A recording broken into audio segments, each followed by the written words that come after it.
One of the biggest things you'll hear or read about in film books, or if you go to film school, is, it's very hard and very difficult, and you should often not tell something in flashbacks. If you have to tell in flashbacks, then you're doing something wrong, and there's probably another way to fix it. And I knew that going in, but I just had this conceit that I just felt would be more interesting. It would be more interesting to meet this flawed character and wonder what happened to him. And that question, the answer to that question, would be slowly doled out throughout the movie. So I told the whole backstory in pieces. And, the movie's about the father, so I really wanted to have you understand sort of the whole journey that he had gone through and the sacrifice that he had made to be where he was at as a father.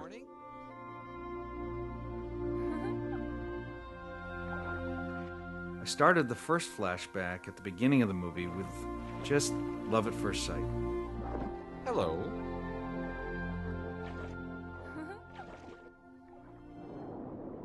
I was getting advice from my peers here at Pixar that, why don't you just try telling this backstory at the very beginning? Just tell it linearly.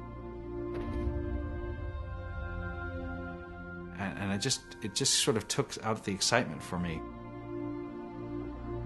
But after about a year and a half of just seeing people not like the father again and again and again, I couldn't ignore it. And I thought, well, it's not going to hurt to just privately try cutting it that way.